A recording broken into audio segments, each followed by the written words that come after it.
Indépendants, République et Territoires. Et pour 4 minutes, chers collègues.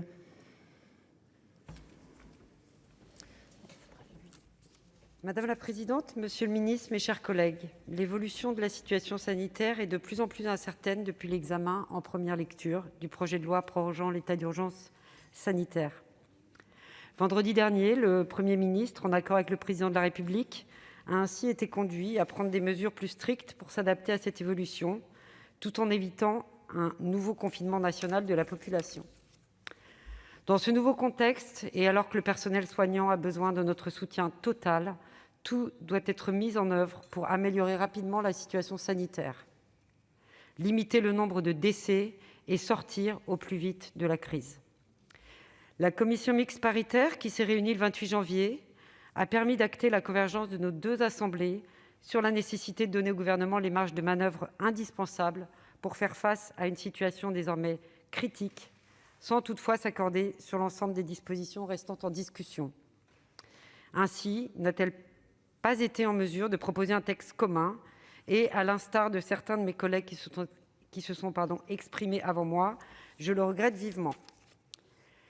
Le principal désaccord portait sur l'exigence d'un contrôle démocratique du Parlement. Il est pourtant le nécessaire corollaire des restrictions exigées de nos concitoyens.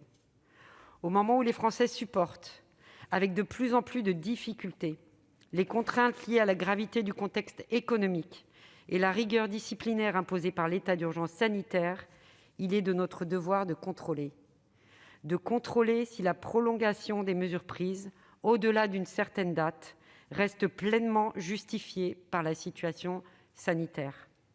Ainsi, la demande du Sénat, par la voix de notre rapporteur et collègue Philippe Bas, dont je salue la qualité des travaux, me semble fondée. D'une part, ne pas prolonger l'état d'urgence sanitaire au-delà du mois de mai sans nouvelle loi adoptée par le Parlement.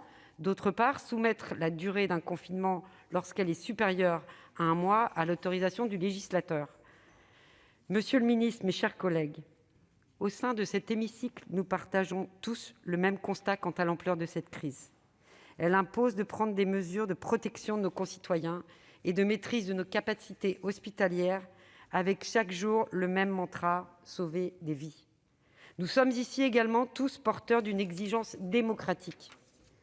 Pourtant, les discussions au cours de la CMP ont mis en exergue une différence d'appréciation, notamment en ce qui concerne l'instauration d'un débat sur l'application dans le temps du confinement. Je veux rappeler ici que le confinement est la plus sévère des mesures de l'état d'urgence sanitaire pour nos libertés. Aussi, il m'apparaît primordial, dans un état de droit, qu'un éventuel reconfinement ne puisse être prolongé au-delà de 30 jours sans être expressément autorisé par la loi.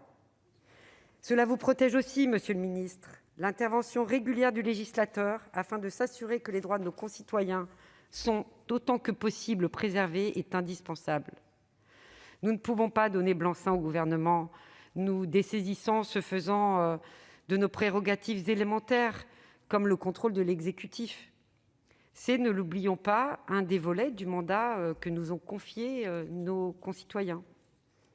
Le rôle de la démocratie pendant la crise sanitaire et dans sa gestion devient une question cruciale. Esquiver cette question, c'est, me semble-t-il, fragiliser ce qui fait nation.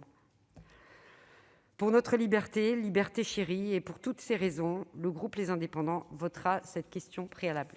Je vous remercie. Merci. La parole est à monsieur Stéphane Le Rudulier pour le groupe Les